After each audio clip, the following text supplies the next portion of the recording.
एक बार की बात है। सरकार की तरफ से कुछ लोग गांव में कसरत करने के लिए कुछ मशीनें लगाने आते हैं। वे लोग एक खाली पड़ी जगह की तलाश में होते हैं। तभी उन्हें एक खाली पड़ी जगह दिखाई देती है। ये जगह सही लगती है। एक काम करो, इन मशीनों को यहीं लगा दो। फिर जैसे ही वे लोग मशीनें लगाने लगते हैं, वहाँ एक पागल आता है। उसके कपड़े फटे हुए होते हैं। चलो चलो भागो, यहाँ से चलो, नहीं तो एक पत्थर मारूंगा। ए पागल, चल भाग यहाँ से। पता नहीं कहाँ कहाँ से आ जाते हैं। मैं कोई पागल नहीं हूँ, मैं पागल नहीं हूँ। हाँ, तुम नहीं जानते जिस जगह पर तुम ये मशीन लगा रहे हो, ये जगह ठीक नहीं है। यहाँ वो रहती है, ये जगह उसकी है, ये जगह उसकी है। कौन रहती है? अरे पागल, तुझे दिखाई नहीं देता? ये जगह खाली पड़ी है और हम सरकार की तरफ से हैं। हम जहाँ चाहे वहाँ इन मशीनों को लगाएंगे। चल आगे से। फिर इतनी भीड़ देखकर वहाँ कुछ गांव वाले भी आ जाते हैं। अरे वाह वाह रामू भाई, आज तो मजा ही आ गया। आखिरकार हमारे गांव में भी ये कसरत की मशीनें लगने वाली हैं। तुम सब के सब मरोगे। ये जमीन उसकी है, ये जमीन उसकी है। यहाँ यहाँ वो रहती है। अरे कौन रहती है ये तो बोल, मुझे दिखाई नहीं देता। यहाँ कोई नहीं रहता। अरे साहब, आप इस पागल की बातों पर ध्यान मत दीजिए। ये तो अनाप शनाप बकता रहता है। आप अपना काम कीजिए। फिर वे लोग उस जगह पर मशीनें लगाकर वहाँ से चले जाते हैं। फिर इतना बोलकर भोलू अपने घर चला जाता है। अरे रीमा, तुम्हें पता है बरगद के पेड़ के पास उस खाली पड़ी जगह पर सरकार ने कसरत करने की मशीनें लगाई हैं। अब से मैं रोज सुबह शाम वहाँ कसरत करने जाऊंगा। अरे नहीं, आपने उन्हें रोका क्यों नहीं? क्या आप जानते नहीं है कि वहाँ वो रहती है? क्या रीमा, तुम भी गांव वालों की सुनी सुनाई बातों पर विश्वास करती हो? नहीं जी, कुछ गांव वालों ने आज भी उस बुढ़िया की आत्मा को उस जगह पर टहलते हुए देखा है। मैं आपको वहाँ कसरत करने नहीं जाने दूंगी। फिर रात होने पर अचानक से मशीनों के चलने की आवाजें आने लगती हैं। तभी रीमा की नींद खुलती है। फिर रीमा खिड़की से झांक कर देखती है तो उसकी आंखें फटी की फटी रह जाती हैं। मशीन अपने आप चल रही होती है। अजी सुनिए, जल्दी यहाँ आइए ना। देखिए, आपको मुझ पर विश्वास नहीं था ना? अब अपनी आंखों से देख लीजिए। अरे बाप रे, ये कैसे हो सकता है? ये मशीनें खुद ब खुद कैसे चल सकती हैं? जी मैंने तो आपको पहले ही कहा था, उस जमीन पर उस बुढ़िया की आत्मा रहती है। फिर एक गांव वाला भाग कर जाता है और सरपंच को इस बारे में बताता है। फिर सरपंच कुछ गांव वालों के साथ उस जगह पर पहुंच जाता है। सरपंच जी, यहाँ तो सच में किसी आत्मा का वास है। हमें इसका कुछ ना कुछ करना होगा, नहीं तो सब लोग हमारे गांव को एक श्रापित गांव समझ लेंगे। तुम सब मुझे पागल समझते थे ना? क्यों, अब क्या हुआ? क्या हुआ? क्या हुआ? अब अपनी आंखों से देख लो, यहाँ कोई है, कोई है। ए पागल, चुप हो जा, शोर मचाना बंद कर। अगर उस चुड़ैल को हमारी मौजूदगी का पता चल गया तो वो हमें जिंदा नहीं छोड़ेगी। मुझे तो लगता है यहाँ कोई चुड़ैल नहीं है, ये सिर्फ एक अफवाह है। हो सकता है मशीन हवा के कारण हिल रही हो। मैं अभी जाकर इसे रोक देता हूँ। अरे तुम पागल तो नहीं हो गए, ये खुद मौत के मुंह में जाना चाहते हो? देखो गांव वालों, यहाँ कोई नहीं है, ये मशीन सिर्फ हवा से हिल रही थी। तभी जिस हाथ से भीमा उस मशीन को रोकता है, उसका वो हाथ कट कर जमीन पर गिर जाता है। अरे अरे अरे, मेरा मेरा तो हाथ ही कट गया।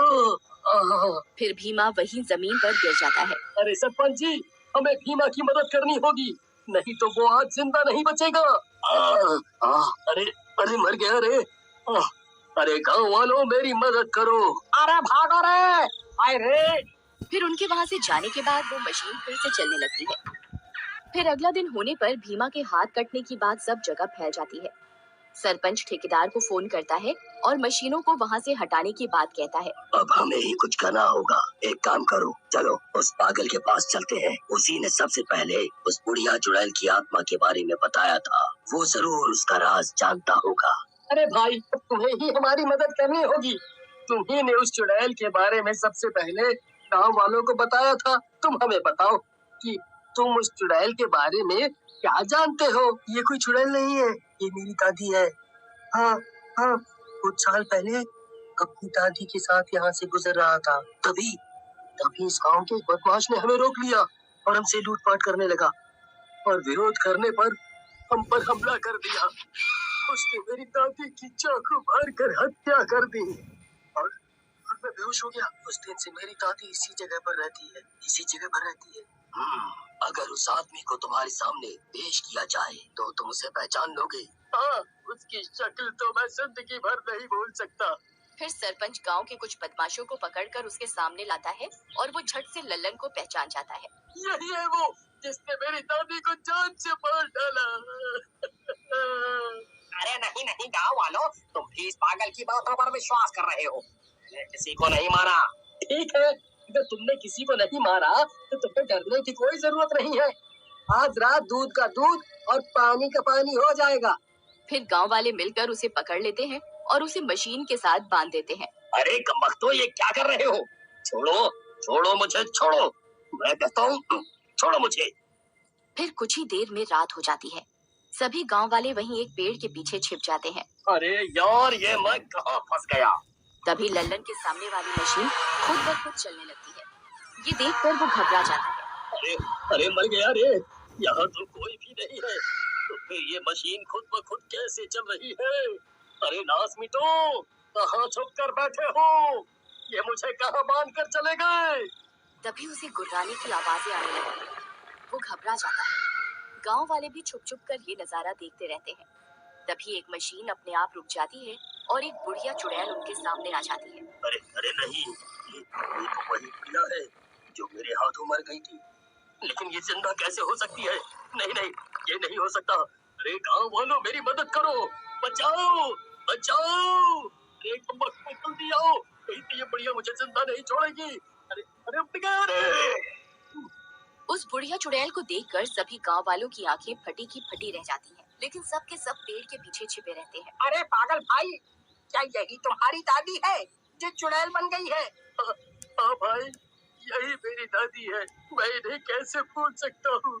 फिर वो बुढ़िया चुड़ैल सीधा लल्लन की ओर बढ़ती है और उसे गर्दन से पकड़ लेती है और उसका सिर उसके घर से अलग कर देती है और गुस्से में जोर जोर से गुर्राने लगती है। अरे पागल भाई, मुझे लगता है अब तुम्हें वहाँ जाना चाहिए। शायद तुम ही इस चुड़ैल को शांत कर सकते हो। क्या पता तुम्हारी दादी तुम्हें पहचान ले। फिर वो पागल भागता हुआ वहाँ जाता है। बस दादी, बस अब शांत हो जाओ। हमारा बदला पूरा हो चुका है। आपने इससे इसके किए की सजा दे दी है। अब आप इस जगह को छोड़ के हमेशा हमेशा के लिए चले जाओ। फिर अपने पोते की बात सुनकर वो बुढ़िया वहाँ से हमेशा हमेशा के लिए चली जाती है।